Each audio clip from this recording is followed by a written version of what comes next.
बिछड़े अभी तो हम बस कल परसों। क्या बात है? जीऊंगी मैं कैसे? क्या बात है? क्या बात है? क्या बात? इस हाल में क्या बात है? बहुत अच्छा। मौत ना आई तेरी याद क्यों आई है? भैया तो कहीं फ्री टाइम लंबी जुदाई 4 दिनों का प्यारो रब्बा बड़ी लंबी जुदाई। वो वाला सुहाग गा दीजिएगा। ओ क्या था उसमें? गाड़ी वाला जो था ना, कोयल की हमें लग रहा है इससे बेटर हो रहेगा। हुक लगाए हैं लंबी जुदाई। अब वो वाला जो था, हेलो 4 दिनों का जाएगा जाएगा, सुन रही ना, एक मस्त है ना उसी में गाने में। रब्बा बड़ी लंबी जुदाई। आवाज उसमें जा रहा है क्या? हेलो वो वाला गाइए जो मतलब था, ससुरा में जादल जेबू, वो जो वो गाली वाला गाना गा रहे थे, ससुरा में जादल जेबू, वो वाला जो था वो गाइए।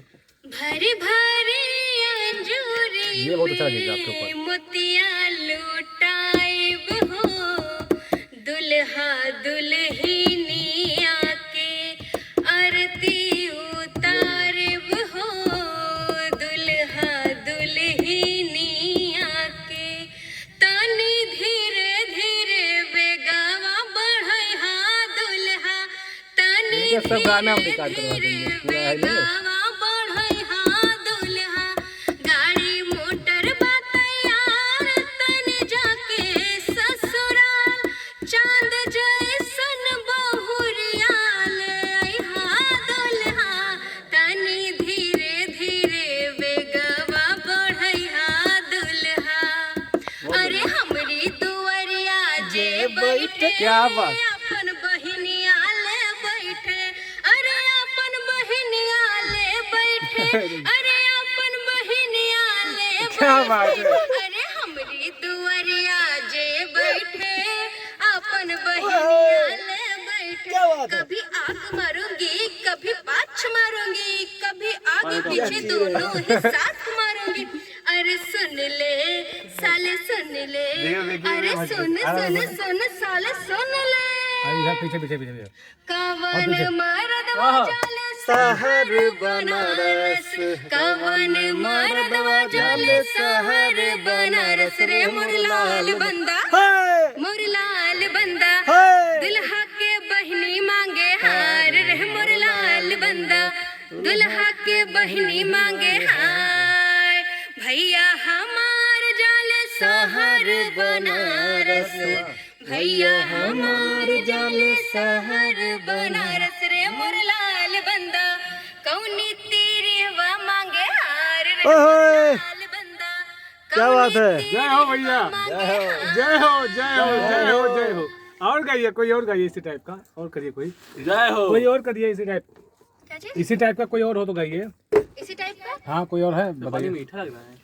हमरा लाडो के हरदिया लाग रही हमरा लाडो के हरदिया लाग रही। क्या बात है? अम्मा लगावे हरदी बुआ लगावे अम्मा लगावे हरदी बुआ लगावे हमरा लाडो के हरदिया लाग रही हमरा लाडो के हरदिया लाग रही। क्या बात है? बहुत बढ़िया। धान कुटा हो दुल्हा धान कुटा हो धान कुटा हो दुल्हा धान कुटा हो अपना बहिनी के ओखरी में धान कुटा हो अपना बहिन के ओखरी में धान कुटा हो, कूटे छिए है संगे कूटे छिए है, कूटे छिए है मगही पहुंच गए। कूटे छिए है, तोहरा जियो मगहिया। बहिन के ओखरी में कूटे छिए है, तोहरा बहिन के ओखरी में कूटे छिए है। उबटन के अइलै बहार करे रिकॉर्ड करो, एक मिनट कर लो, बढ़िया एक बार कर जाइए। ये गाना नहीं याद। अरे ये दिल तुम बिन कहीं लगता नहीं, हम क्या करें, तुम ही कह दो अब ऐ जाने वफा, हम क्या करें। क्या बात है।